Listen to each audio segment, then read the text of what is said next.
Advance Happy New Year to all of you. இந்த புத்தாண்டு பிறப்பதற்கு முன்பு உங்களுக்கு ஒரு சில செய்திகளை தெரிவிக்க விரும்புகிறேன்.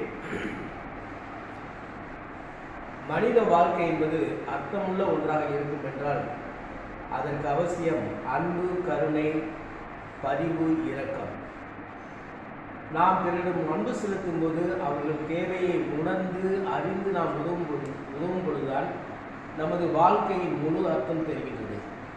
ஷேக்ஸ்பியர் சொல்வார், "What a piece of work is man, how noble in reason, how infinite in faculty. His life is so gentle that all the elements so mixed in him that nature may stand up and say to all the world, this is a man." இதை விளக்குவதற்காக ஒரு சிறிய ஓஹெண்ட் எழுதிய ஒரு கதையை உங்களுக்கு பகிர்ந்து கொள்கிறேன். அந்த கதையின் பெயர் தி கிஃப்ட் ஆஃப் த மெஜை. ஓஹெண்ட் என்பவர் அமெரிக்காவை சேர்ந்த சிறந்த சிறுகதை எழுத்தாளர். அவர் தி கிஃப்ட் ஆஃப் த மெஜை என்ற ஒரு கதையை எழுதியுள்ளார். இந்த கதையில் இரண்டு கதாபாத்திரம் சந்திக்கின்றோம். Della Jim. இவர்கள் இரண்டு வயதான தம்பதிகள். இருவரும் ஒருவரை ஒருவர் விட்டுக் கொடுக்க மாட்டார்கள். அந்த அளவுக்கு தான் அன்பான வாழ்க்கை வாழ்ந்து வருகிறார்கள். எளிமையான வாழ்க்கை, மிகவும் ஏழ்மையான குடும்பத்தில் பிறந்தவர்கள். நல்ல வசதியாக பிறந்திருந்தாலும் இப்போ ஏழ்மையான வாழ்க்கைக்கு வாழ்ந்துட்டு இருக்கிறாங்க. கிறிஸ்மஸ் ஈவ் வருது. கிறிஸ்மஸ்க்கு முந்தின நாள் நைட்டு என்ன பண்ணுறா, டெல்லா என்ன நினைக்கிறான்னா ஜிம்முக்கு ஒரு கிஃப்ட் கொடுக்கலான்னு நினைக்கிறா. அதனால் பார்த்தீங்கன்னா அவருக்கு அழகான ப்ரௌன் ஹேர்.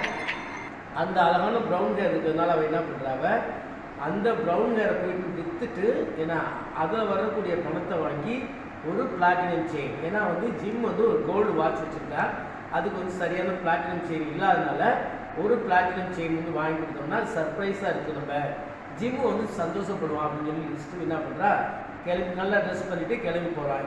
அங்கே போயிட்டு பார்த்தீங்கன்னா அங்கே ஒரு ட்ரெஸ் மேக்கருடைய கடைக்கு போகிறான். போனதுக்கப்புறம் அவளுடைய கூந்தலை காமிக்கவே அவன் என்ன பண்ணுறா, அவள் கூந்தலை பார்த்து பார்த்தீங்கன்னா ஷீபாவுடைய ஆக்சுவலாக கூந்தலோட மிகவும் அழகான ஒரு கூந்தல் அப்படின்னு சொல்லுவாங்க. அந்த கூந்தலை என்ன பண்ணுறா, விற்றுட்டு போதுமான பணத்தை வாங்கிட்டு ஜிம்முக்கு என்ன பண்ணுறா, பிளாட்டினம் செயின் வாங்கிட்டு வீட்டுக்கு வர்றா. வரும்பொழுது ஜிம் தலையை பார்த்துருப்பாங்க. ஒரு வெயில் ஒரு துணியை ஆக்சுவலாக தலையில் பூச்சிட்டு நிற்கிறா. இதுக்கடையில் ஜிம் என்ன பண்ணுறான்னா எல்லாருக்கும் சர்ப்ரைஸாக ஒரு கிஃப்ட் கொடுக்கணும்னு நினைக்கிறா. அவள் அழகான கூந்தலை சீவுவதற்கு பார்த்தீங்கன்னா யானை தந்தத்தால் ஆன அந்த சீப்பு கிடையாது. அதனால் அவன் என்ன பண்ணுறான், அவன் வச்சிருக்கக்கூடிய அந்த கோல்டு வாட்சை விற்று என்ன பண்ணுறான், டெல்லாவுக்கு அழகான ஒரு யானை தந்தத்தால் உருவான ஒரு அழகான சீப்பை வாங்கிட்டு வருகிறான். இப்போ ரெண்டு பேரும் சந்திக்கிறாங்க. சந்திக்கும் பொழுது என்ன பண்ணுறா, டெல்லா பார்த்தீங்கன்னா